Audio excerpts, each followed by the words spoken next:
ګرانو کتونکو زما نوم محمد علي دی او زه به ستاسو سره په داسې ټاپک خبره کوم چې نن هغه شی زموږ نوجوان نسل کې ډېر عام دی، هغه ون ویلینګ دی.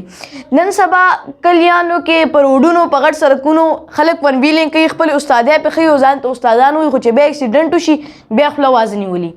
نو دا اکثر ون ویلینګ کوي چې د دې اکسیډنټ وشي یا هسپتال ته لاړ شي، نو دې له ډاکټران نشه نه ورکوي. ولې نشه نه ورکوي؟ ځکه چې دې کې خپله نشه ډېره زیات دی.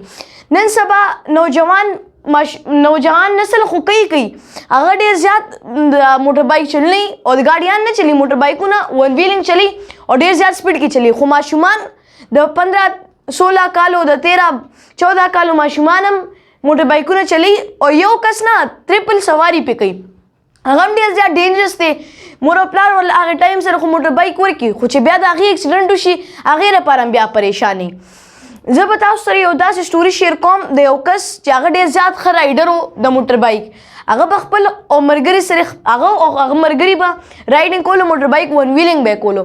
خو یو ورځ د هغه ملګری مړ شو نو هغه ویرېدو، هغه خپل مرګ یې د ډېر نږدې نه ولیدو نو هغه ویرېدو او بیا هغه موټر بایک چلول پرېښودل، ون ویلینګ یې پرېښودو او د هغه بریانۍ دوکان یې شروع کړو. بل دا ده چې څوک موټر بایک ون ویلینګ کوي هغې ټایم سره خو هغې مزې کوي، خو بیا د خپل فیملیز فکر هغې ته د خپل فیملیز سوچ هم نه راځي چې هغې نه پس به د هغې خاندان څه کوي، د هغې خاندان به هغې نه بغیر نقصان هم کیدی شي، خاندان به هم هغې پسې خپوي. نو زما والدین ته درخواست دی چې کمرونه ماشومانو له او نوجوان نسل له موټر بایک نه ورکوي، یا نوجوان نسل له دې ورکوي خو هغې ته وایي چې لږ یې په سړیتوب چلي، ون ویلینګ د پې نه کوي، سپیډ نه وي، ټرافیک رولز فالو کوي، هغه به بیا هغې لپاره ښي، هغې کې به بیا نقصان هم ني. جمعې پر ورځ په رنګ روډ باندې دا نوجوان نسل روزي او ون ویلینګ کوي، اوور سپیډینګ کوي. نو زه حیران یم چې دغه ټایم کې دا ټرافیک پولیس والا انتظامیه چېرته لاړ شي؟ دغه ټایم کې انتظامیه چېرته؟ که چېرته انتظامیه وه او سزا او جزا وه نو چېرې به هم داسې نه کېده.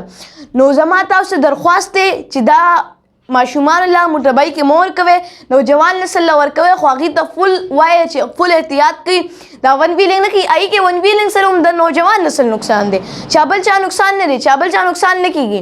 نو زه تاسو درخواست کوم چې موټر بایک مه ورکوئ او که ورکوئ نو ورته وایئ چې په ارام سره یې چلي. کو جون نو زه به تاسو سره بل انټرویو کې ملاویږم. جزاک الله.